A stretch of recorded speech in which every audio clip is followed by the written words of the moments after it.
राधे राधे दोस्तों। तो आज मैं 12th केमिस्ट्री का लेक्चर नंबर 6 लेकर के आया हूं, जिस पर मैं चर्चा करने वाला हूं कि आदर्श विलयन और अनादर्श विलयन क्या होता है।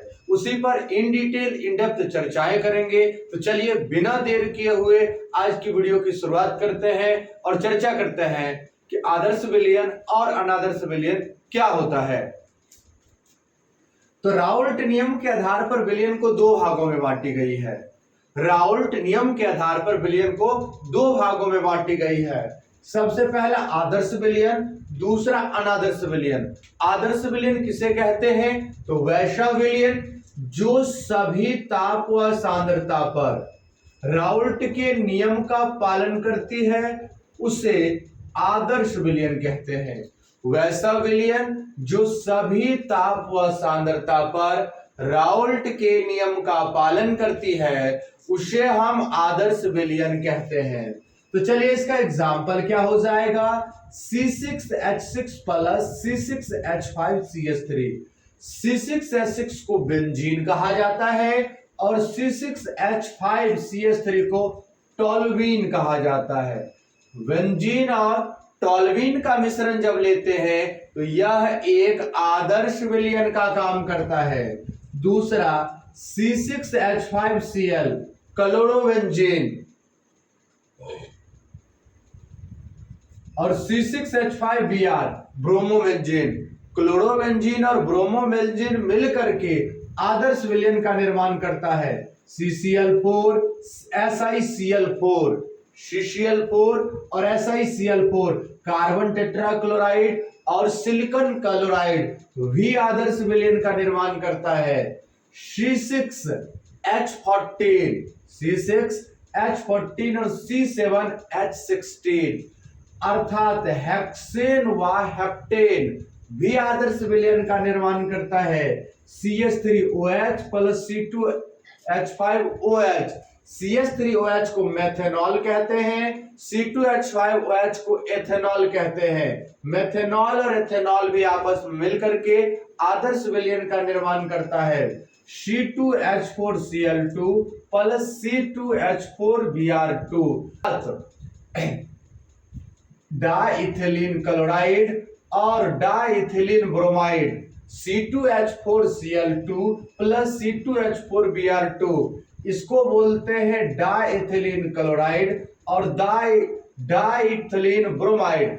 डाइथिलीन क्लोराइड और डाइथिलीन ब्रोमाइड का जो मिश्रण है वो आदर्श विलयन है। C4H9Cl प्लस C4H9Br क्लोरोबेंजीन और ब्रोमोबेंजीन का मिश्रण भी आदर्श विलयन का काम करता है। आदर्श विलयन के गुण। अब आदर्श विलयन का गुण क्या है उस पर डिस्कशन कर देते हैं। तो मान लेते हैं यह कोई विलयन है। विलयन है तो दो प्रकार के अवयव, तो इसमें A भी होगा B भी होगा। A का वाष्प दाब Pa होगा, B का वाष्प दाब Pb होगा। क्योंकि विलयन में A भी विलयन के सतह पर दाब लगाएगा और B भी इसके सतह पर दाब लगाएगा। अगर दोनों वाष्पशील अवयव है तो Pa बराबर राउल्ट कहते थे Pa नोट x से होगा और Pb बराबर Pb नोट xb होगा। तो वैसा विलयन जो सभी ताप व सांद्रता पर राउल्ट के नियम का पालन करती है उसे हम आदर्श विलयन कहते हैं। आदर्श विलयन का पहला गुण भी यही होगा कि ये विलयन सभी ताप व सांद्रता पर राउल्ट के नियम का पालन करती है। दूसरा, ये तो पहला गुण था। दूसरा गुण, अगर मान लीजिए AB को बनाया जा रहा है, बनाने के लिए A को 5 ml, B को दोबारा 5 ml मिलाई गई और दोनों मिलाकर के 10 ml बना दी गई। दोनों मिलाकर 10 ml बन गया। ऐसा नहीं होगा कि 5 ml मिलाने के बाद 8 ml हो जाएगा या 12 ml हो जाएगा। अर्थात आयतन में किसी प्रकार की कोई परिवर्तन नहीं होता है।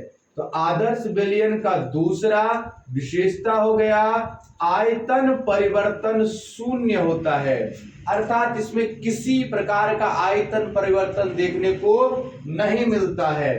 तीसरा, अगर ए में बी को मिला रहे हैं या बी में ए को मिला रहे हैं, इसकी तीसरा विशेषता है ना तो ऊष्मा का उत्सर्जन होगा, ना तो ए में बी को मिलाने के लिए हमें ऊष्मा देनी होगी, अर्थात न ऊष्मा शोषी अभिक्रिया होती है और ना ही ऊष्मा क्षेपी। ना तो इस अभिक्रिया को करवाने के लिए ऊष्मा देनी पड़ती है और ना ही इस अभिक्रिया के फलस्वरूप ऊष्मा का उत्सर्जन होता है, अर्थात डेल्टा एच मिश्रण भी शून्य होता है, अर्थात इसके लिए डेल्टा एच मिश्रण भी शून्य होता है।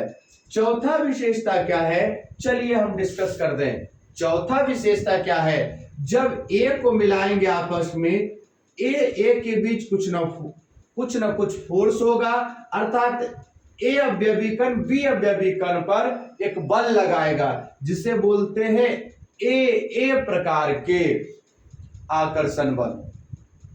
एक ए अवयवी कण दूसरे ए अवयवी कण पर ही बल लगाता है, इस बल को बोलते हैं ए प्रकार का अन्योन्य क्रिया, इसे बोलते हैं ए प्रकार का अन्योन्य क्रिया। इसी प्रकार बीबी भी एक बी अणु दूसरे बी अणु पर एक प्रकार का फोर्स लगाती है, इस फोर्स को बीबी अन्योन्य क्रिया कहते हैं। उसके बाद ए बी मिलाकर के विलयन बना, तो इसके बीच भी ए बी प्रकार की अन्योन्य क्रिया लगेगी, अर्थात इसका क्या कहना है, ए अन्योन्य क्रिया बराबर होगा बीबी अन्योन्य क्रिया के, और ये भी बराबर होगा ए बी अन्योन्य क्रिया के, अर्थात इसमें कोई अन्योन्य क्रिया किसी से भी अधिक नहीं होने वाली है, अर्थात सभी अन्योन्य क्रिया बराबर होगी, सभी अन्योन्य क्रिया बराबर होगी। तो फिर से सुन लीजिए, राउल्ट के नियम के आधार पर आदर्श और अनादर्श विलयन, अर्थात विलयन दो प्रकार के होते हैं। फिर से सुन लीजिए, राउल्ट नियम के आधार पर विलयन दो प्रकार के होते हैं, पहला आदर्श विलयन, दूसरा अनादर्श विलयन। आदर्श विलयन का एग्जांपल है C6H6 प्लस C6H5CH3, दूसरा एग्जांपल C6H5Cl प्लस C6H5Br, तीसरा एग्जांपल CCl4 प्लस SiCl4, चौथा example C6H14 C7H16 CH3OH plus C2H5OH, ये पांचवा एग्जांपल है। छठा है C2H4Cl2 प्लस C2H4Br2, और सातवां एग्जांपल है C4H9Cl प्लस C4H9Br। ये सभी एग्जांपल को आपको लिख कर याद कर लेनी है, क्योंकि ये एनसीईआरटी का एग्जांपल है और ये सीधा बोर्ड में, जेई में, नीट एग्जाम में क्वेश्चन छप जाता है। उसके बाद आदर्श विलयन के गुण, तो पहला परिभाषा ही था, वे विलयन जो सभी ताप व सांद्रता पर राउल्ट के नियम का पालन करती है उसे आदर्श विलयन करते हैं, अर्थात पीए बराबर पीए नोट एक्स ए, पीबी बराबर पीबी नोट एक्स बी।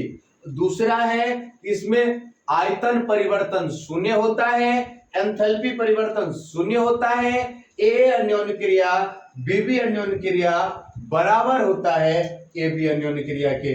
ये था आदर्श विलयन के गुण। और आदर्श विलयन का ग्राफ कैसे बनता है, तो चलिए उसका भी चर्चा कर दे हम।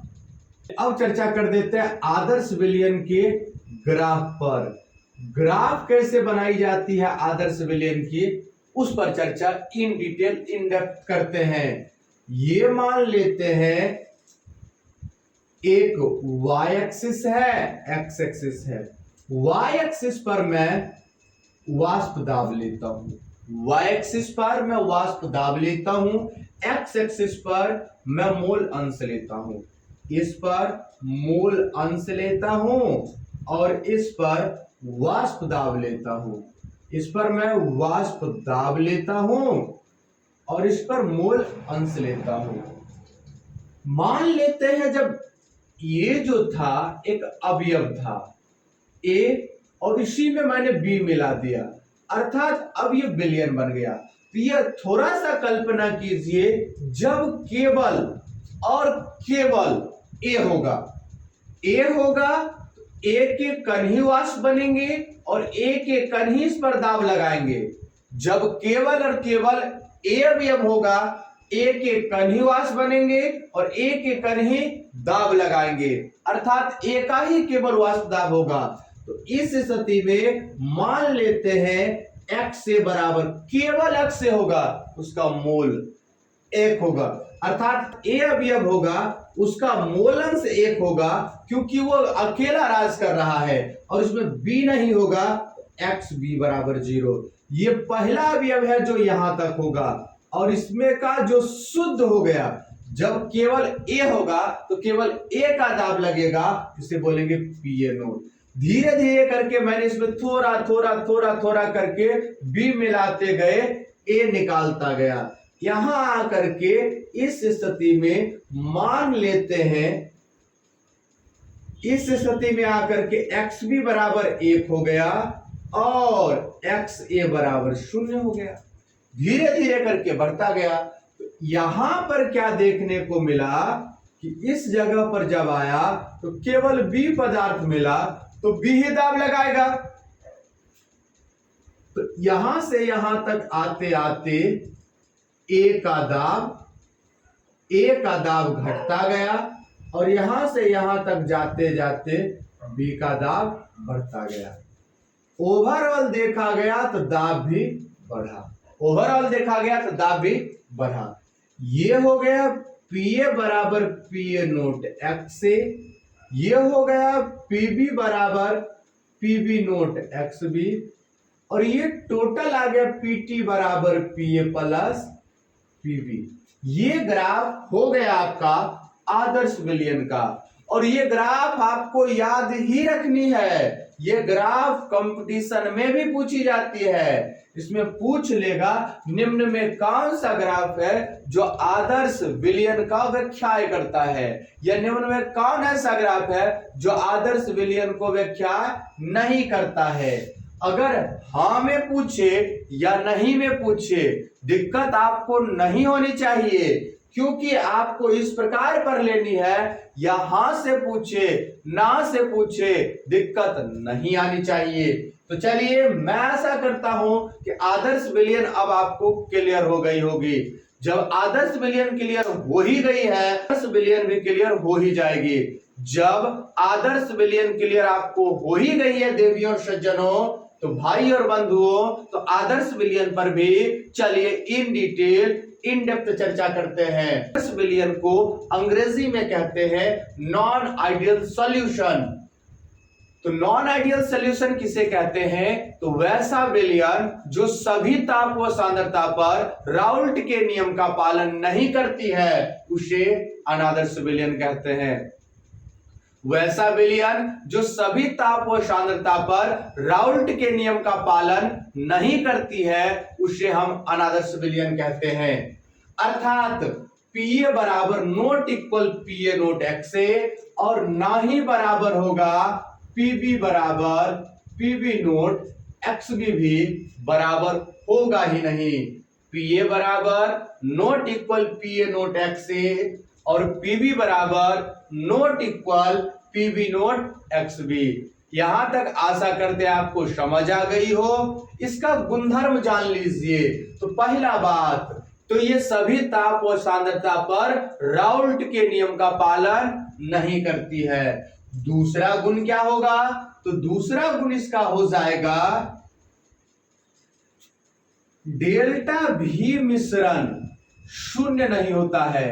अर्थात अगर 5 ml ए मिलाए और 5 ml ही बी मिलाए, तो ये 10 ml नहीं होने वाला है। या तो ये 9 ml हो जाएगा, या तो ये 11 ml हो जाएगा। या तो बाबू ये 9 ml होगा या फिर ये 11 ml होगा। अर्थात आयतन बढ़ेगा या घटेगा। तो विलयन का आयतन परिवर्तन शून्य नहीं होता है। दूसरा गुण, तीसरा, अगर हम इसमें A को B में मिलाएं या B को A में मिलाएं, हमारे साथ दो स्थिति बन सकती है, या तो हमें ऊष्मा देना होगा या विलयन हमें ऊष्मा देगा। जब विलयन को हम ऊष्मा देंगे उसे ऊष्माशोषी कहेंगे, जब विलयन हमें ऊष्मा देगा उसमें ऊष्माक्षेपी कहेंगे, जब विलयन को हम ऊष्मा देंगे उसे ऊष्माशोषी कहेंगे, और जब विलयन हमें ऊष्मा देगा उसे ऊष्माक्षेपी कहेंगे। आशा करते हैं ये भी बात क्लियर हो गया होगा। अर्थात इसमें या तो हम देंगे ना तो हमें देगा। ऐसा नहीं होगा कि इसमें ऊर्जा की आवश्यकता नहीं होगी, यह बाहर नहीं आएगा। अर्थात डेल्टा एच मिश्रण भी शून्य नहीं होता है। चौथा गुणधर्म ए अन्योन्य क्रिया बीबी अन्योन्य क्रिया बराबर नहीं होता है ए बी अन्योन्य क्रिया के। ये ए बराबर ये जो बीबी अन्योन्य क्रिया बराबर नहीं होगा ए बी अन्योन्य क्रिया के। ए अन्योन्य क्रिया बीबी अन्योन्य क्रिया बराबर नहीं होता है ए बी अन्योन्य क्रिया का। आशा करते यहां तक आपको समझ आ गया हो। यह है अनादर्श विलयन, यह है अनादर्श विलयन और इसके गुणधर्म। अनादर्श विलयन भी दो प्रकार के होते हैं बाबू, अनादर्श विलयन भी दो प्रकार के होते हैं। एक धनात्मक विचलन प्रदर्शित करने वाले अनादर्श विलयन। पहला क्या होगा, राउल्ट नियम से धनात्मक विचलन प्रदर्शित करने वाले पहला होगा राउल्ट नियम से धनात्मक विचलन प्रदर्शित करने वाले अनादर्श विलयन। तो ये क्या होता है, वैसा अनादर्श विलयन, वैसा अनादर्श विलयन जिसका वाष्प दाब राउल्ट नियम से निर्धारित किए गए वाष्प दाब से अधिक होता है।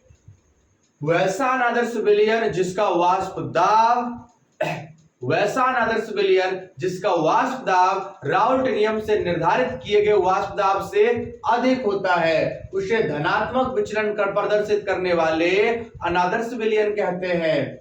फॉर एग्जाम्पल के लिए C2H5OH प्लस CH3COCH3, यह है एथेनॉल, यह है एसीटोन। एथेनॉल और एसीटोन का मिश्रण जो है आपका प्रदर्शित करता है धनात्मक विचलन। दूसरा है CH3OH प्लस H2O, अर्थात मेथेनॉल और जल का मिश्रण भी प्रदर्शित करता है धनात्मक विचलन। तीसरा C2H5OH प्लस C6H12, C2H5OH को एथेनॉल कहते हैं और C6H12 को साइक्लोहेक्सेन कहते हैं। साइक्लोहेक्सेन और एथेनॉल का मिश्रण भी धनात्मक विचलन प्रदर्शित करता है। अगला है CH3COCH3 प्लस C2H5OC2H5। CH3COCH3 को कहा जाता है एसीटोन और C2H5OC2H5 को बोला जाता है डाइथाइल ईथर। ये दोनों मिश्रण भी धनात्मक विचलन प्रदर्शित करता है। CCl4 प्लस CHCl3, CCl4 को कार्बन टेट्राक्लोराइड जबकि CHCl3 को क्लोरोफॉर्म कहते हैं। कार्बन टेट्राक्लोराइड और क्लोरोफॉर्म का मिश्रण, कार्बन टेट्राक्लोराइड और क्लोरोफॉर्म का मिश्रण ये भी अनादर्श विलयन है लेकिन धनात्मक विचलन प्रदर्शित करने वाले। अगला है आपका CH2 plus CH3COCH3, carbon disulphide और एसीटोन का मिश्रण भी धनात्मक विचलन प्रदर्शित करता है। CCl4 प्लस C6H5CH3, अर्थात कार्बन टेट्राक्लोराइड और टोल्यूइन का मिश्रण भी धनात्मक विचलन प्रदर्शित करता है। C2H5OH plus H2O, C2H5OH plus H2O, ethanol और जल का मिश्रण भी अनादर्श विलयन है लेकिन धनात्मक विचलन प्रदर्शित करता है। तो राउल्ट नियम से धनात्मक विचलन प्रदर्शित करने वाले अनादर्श विलयन का भी कुछ ना कुछ गुण होता है। चलिए वो बता देते हैं। तो इसका वाष्प दाब निर्धारित किए गए राउल्ट के नियम से वाष्प दाब से अधिक होता है। पहला हुआ Pa greater than Pa naught XA, या PB greater than PB naught x B, पहला। दूसरा गुणधर्म क्या कहता है, दूसरा गुणधर्म क्या कहता है, डेल्टा भी मिश्रण जो आएगा ये हमेशा ज्यादा आएगा शून्य से, अर्थात जितना हुआ, अगर 5 जोड़ 5 तो ये हमेशा 11 ही आएगा, 10.5 आएगा, 10 नहीं आ सकता है। हमेशा विलयन का आयतन विलय और विलायक के आयतन से अधिक ही होगा। डेल्टा भी मिश्रण ग्रेटर देन 0। तीसरा जो होने वाला है डेल्टा एच मिश्रण ग्रेटर देन 0, अर्थात ये ध्यान से समझिए, तीसरा है डेल्टा एच मिश्रण ग्रेटर देन 0, और जब जब डेल्टा का मान पॉजिटिव होता है अर्थात अभिक्रिया ऊष्माशोषी होती है, अर्थात इस अभिक्रिया में हमें ऊष्मा लेकर के देनी होगी, अर्थात अनादर्श विलयन जो धनात्मक विचलन प्रदर्शित करती है वो सामान्यतः ऊष्माशोषी होती है। चौथा, इसमें ए अन्योन्य क्रिया बीबी अन्योन्य क्रिया, ए अन्योन्य क्रिया बीबी अन्योन्य क्रिया से कम होता है, से कम होता है। ए बी अन्योन्य क्रिया, ए अन्योन्य क्रिया बीबी अन्योन्य क्रिया, ए अन्योन्य क्रिया बीबी अन्योन्य क्रिया अधिक होता है ए बी अन्योन्य क्रिया से, या ए बी अन्योन्य क्रिया कम होता है ए और बीबी अन्योन्य क्रिया से। ये चीज क्लियर रखिए। ये 4 गुण हो गया धनात्मक विचलन प्रदर्शित करने वाले अनादर्श विलयन। उसके बाद राउल्ट नियम से ऋणात्मक विचलन प्रदर्शित करने वाले अनादर्श विलयन का क्या क्या गुणधर्म होने वाला है। राउल्ट नियम से ऋणात्मक विचलन प्रदर्शित करने वाले अनादर्श विलयन का क्या क्या गुणधर्म होने वाला है, उस पर चर्चा करेंगे। पहले परिभाषा दे दे, वैसा अनादर्श विलयन जिसका वाष्प दाब निर्धारित किए गए राउल्ट के नियम से कम होता है, अर्थात PA smaller than PA naught x A, PB smaller than PB naught x B. जब ये पीए का मान और पीबी का मान PA naught x A PB naught x B से कम होता है उसे ऋणात्मक विचलन प्रदर्शित करने वाले अनादर्श विलयन। इसका एग्जांपल होगा पहला CHCl3 अर्थात क्लोरोफॉर्म और CH3COCH3 अर्थात एसीटोन। क्लोरोफॉर्म और एसीटोन का मिश्रण भी ऋणात्मक विचलन प्रदर्शित करता है। क्लोरोफॉर्म और बेंजीन का मिश्रण भी ऋणात्मक विचलन प्रदर्शित करता है। CH3OH प्लस CH3COOH अर्थात मेथनॉल और एसिटिक अम्ल दोनों का मिश्रण भी ऋणात्मक विचलन प्रदर्शित करता है। एसीटोन और एनिलीन का मिश्रण भी ऋणात्मक विचलन प्रदर्शित करता है। H2O प्लस HNO3 जल और नाइट्रिक अम्ल का मिश्रण भी किसका काम करता है, तो जल और नाइट्रिक अम्ल का मिश्रण भी बाबू काम करता है आपका ऋणात्मक विचलन प्रदर्शित करने वाले अनादर्श विलयन का। H2O प्लस HCl भी ये ऋणात्मक विचलन प्रदर्शित करने वाले अनादर्श विलयन है। H2O प्लस H2SO4 का भी मिश्रण जो है ये भी राउल्ट नियम से ऋणात्मक विचलन प्रदर्शित करता है। ये सब के सब राउल्ट नियम से ऋणात्मक विचलन प्रदर्शित करने वाले अनादर्श विलयन है। आशा करते हैं यहां तक आपको बहुत खूबसूरती से समझ आई हो। उसके बाद अब है स्थिर क्वाथे। स्थिर क्वाथे किसे कहते हैं, तो मान लेते तो ये था राउल्ट नियम से ऋणात्मक विचलन प्रदर्शित करने वाले विलयन। ये था राउल्ट नियम से ऋणात्मक विचलन प्रदर्शित करने वाले विलयन अर्थात अनादर्श विलयन। ये था राउल्ट नियम से ऋणात्मक विचलन प्रदर्शित करने वाले अनादर्श विलयन। और उसके उदाहरण, इसका भी कोई ना कोई गुणधर्म होगा।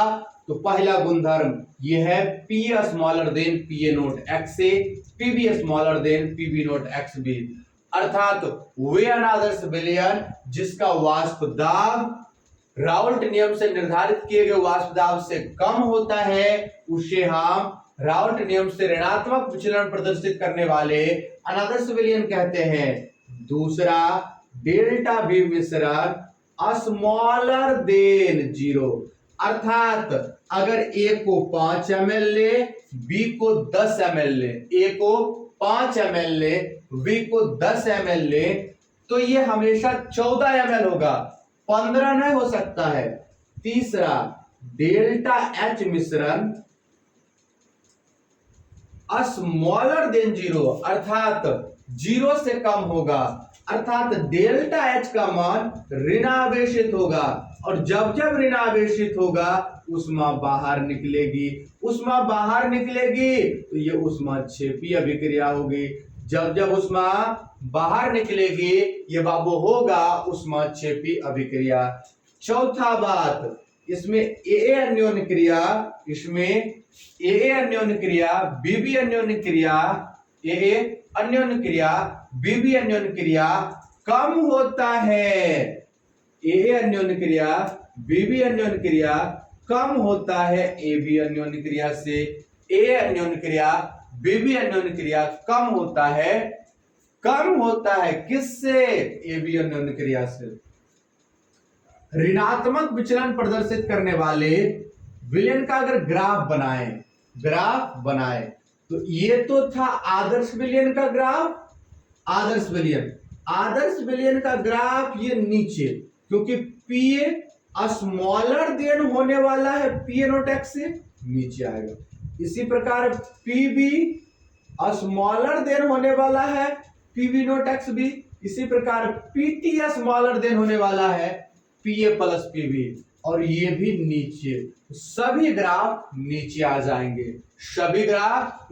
जाएंगे, यह ऋणात्मक विचलन के लिए ग्राफ, ध्यान से समझ लीजिए, ये ग्राफ बाबू आपका है ऋणात्मक विचलन के लिए। अब धनात्मक विचलन के लिए भी ग्राफ होगा, तो धनात्मक विचलन के लिए ग्राफ, इस ग्राफ को मिटा करके समझाते हैं धनात्मक विचलन के लिए ग्राफ कैसे बनती है। धनात्मक विचलन के लिए ग्राफ कैसे बनेगा, तो चलिए आपको हम सिखा दें धनात्मक विचलन के लिए ग्राफ कैसे बनेगा। इस पर वाष्प दाब लेंगे, इस पर मोल अंश लेंगे, तो मान लेते हैं यहाँ x से बराबर 1, XB बराबर 0। यहां आते आते x से 0 हो गया, XB 1। तो x से यहां पर केवल और केवल है, तो इसे जब x से केवल और केवल होगा इसका वाष्प दाब PA नोट आएगा, XB होगा इसका दाब PB नोट आएगा। एक का दाब PA नोट, दूसरा का दाब PB नोट आएगा।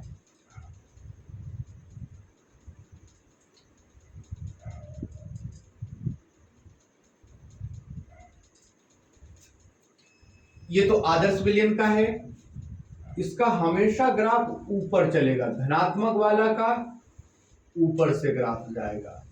देखिएगा तो PB ग्रेटर देन होगा PB नोट XB से, यहां देखिएगा PA ग्रेटर देन होगा PA नोट XA से। ओवरऑल PT ग्रेटर देन होगा PA प्लस PB से। ओवरऑल PT ग्रेटर देन होगा PA प्लस PB से। तो अभी तक हमने चर्चा किया है आदर्श विलयन और अनादर्श विलयन। अनादर्श विलयन के दो प्रकार, राउल्ट नियम से धनात्मक विचलन प्रदर्शित करने वाले अनादर्श विलयन और राउल्ट नियम से ऋणात्मक विचलन प्रदर्शित करने वाले अनादर्श विलयन। आशा करते हैं यहां तक आपको समझ आई होगी, और आगे जो टॉपिक डिस्कस करेंगे ये भी आशा करते हैं आपको बेहतर समझ आएगा। अगर यहां तक समझ आई है तो वीडियो को तुरंत लाइक कीजिए और तुरंत सब्सक्राइब कीजिए, और आगे भी वीडियो में कंटिन्यू बने ही रहिए, आपको बहुत कुछ सीखने को मिलेगा। टॉपिक है जिसे बोलते स्थिर क्वाथेर।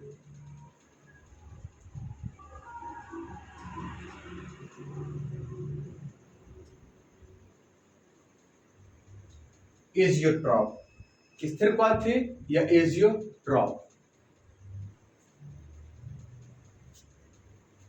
ध्यान से देखिए, ये कोई ए द्रव था, ए है और द्रव है, इसका मान लेते 50 डिग्री सेल्सियस क्वथनांक है, अर्थात ये उबलता था 50 डिग्री सेल्सियस पर। मैंने इसमें एक बी पदार्थ लेकर के आया मिलाने के लिए। बी भी कोई द्रव था, इसका टेम्परेचर उबलने वाला 75 डिग्री सेल्सियस था। मैंने जब दोनों को मिलाया, ए और बी विलयन बनी। मैंने जब दोनों को मिलाया, ए और बी विलयन बनी। अब ये तो ना 50 पर उबल रहा था विलयन, ना 75 पर उबल रहा था। ऐसा नहीं कहिए सर बीच में कर दीजिए, 65 पर उबल रहा है, 62 पर उबल रहा। यहां पर कुछ हमें नया देखने को मिल गया।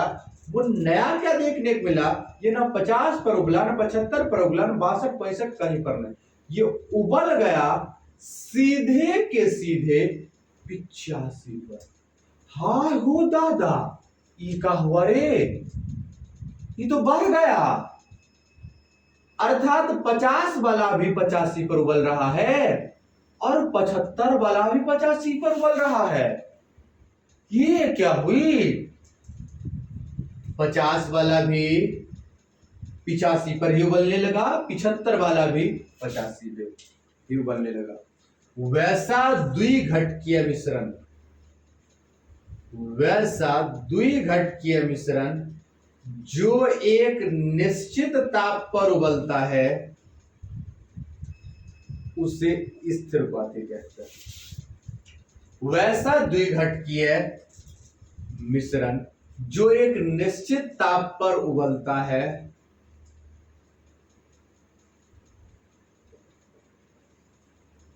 उसे स्थिर उपाधि कहते हैं।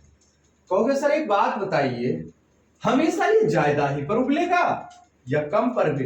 अर्थात स्थिर क्वाथियो दो प्रकार का होता है, एक होता है अधिकतम क्वथनांक की स्थिर क्वाथी, दूसरा न्यूनतम क्वथनांक की। एक होता है अधिकतम क्वथनांक की स्थिर क्वाथी,